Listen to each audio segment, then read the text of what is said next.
Hi, welcome to Mad English TV. In this lesson, I'm going to teach you all the English you need to travel through an airport. Okay, now an airport building usually has two levels. Okay, the top level is the departures level, and the bottom is the arrivals level.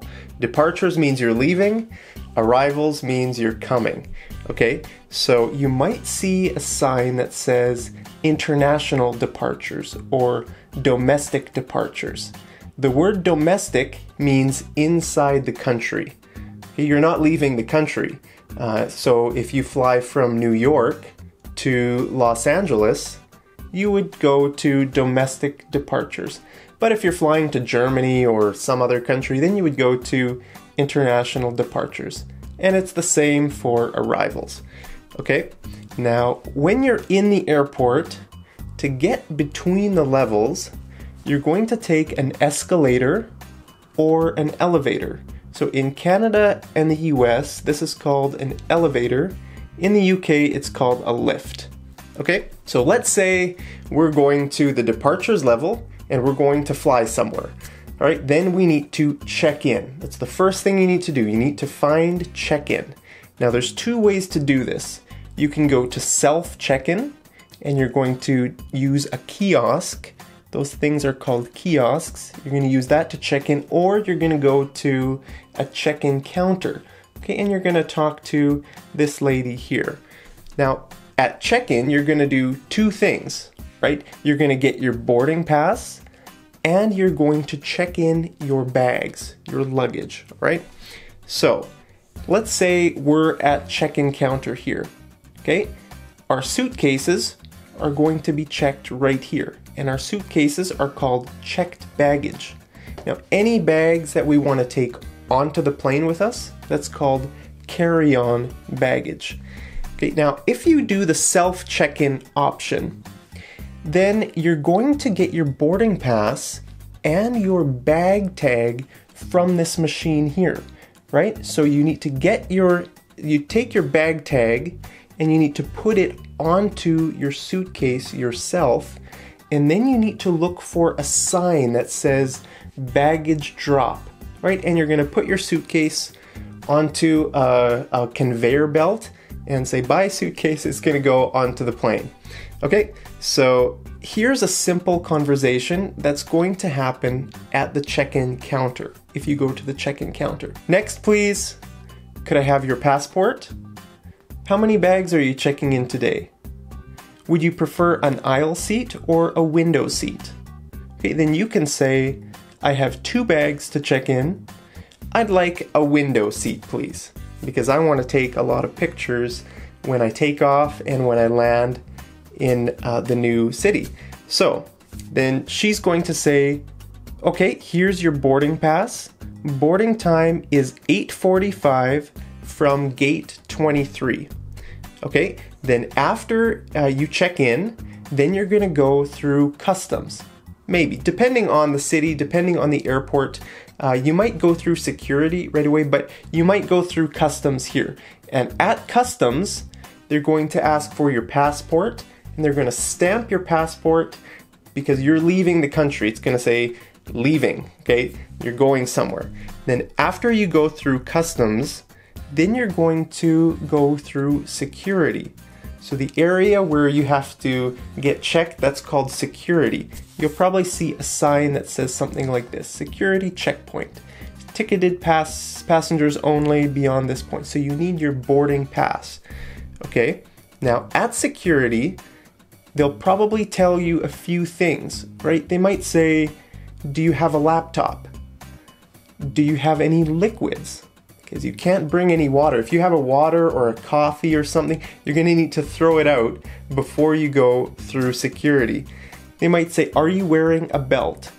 Take off your shoes. Put your arms out. That means put your arms out like this, and then they'll scan you with their wand. All right, so after you're through security, then you need to find your gate. Look here, here we have our gates. So you're going to need to find out where to go, and your gate number is going to be on your boarding pass, okay? So let's take a look at a boarding pass here. So here we have our departure gate there, A22, and our boarding time is 3:15. That means the time we need to get on the plane.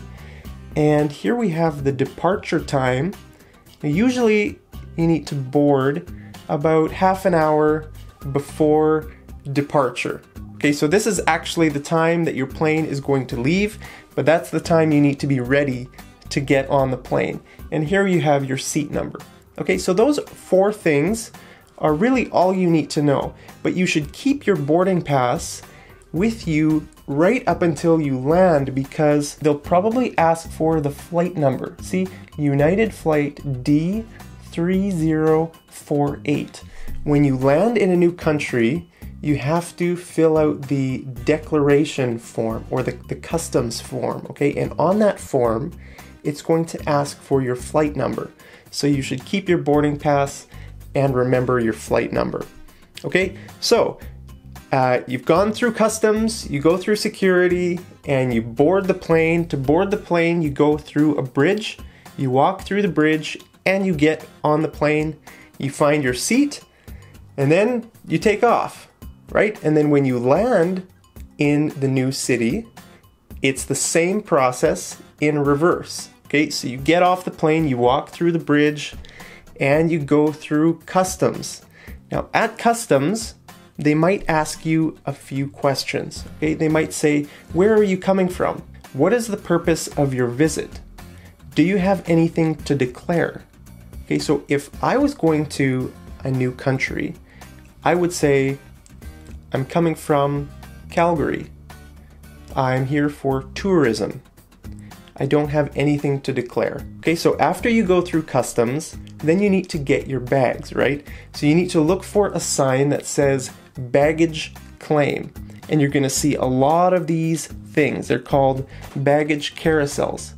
Now they're gonna have a number above it. Now that's important. When you get into the baggage hall with all these carousels, you'll probably see a screen that has your flight number and the carousel number.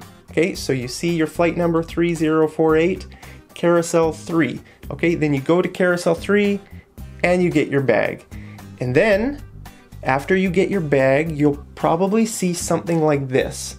Okay, nothing to declare or goods to declare.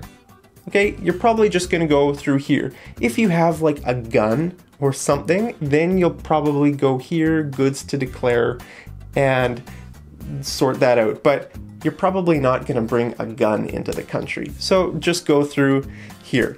Okay, that's it. Now you're in the new place, you're in the new city. That's really all you need to know to go through an airport. You actually don't really need to know English at all, but it really helps because traveling through an airport can be kind of stressful, and if you can read the signs, that'll make it a lot easier for you. Okay, so I want you to tell me where you're going to travel. I've done a lot of traveling, and maybe I can give you a few tips. So post your answer in the comments right down there, and I'll see you over in the next episode of Mad English TV. Take care.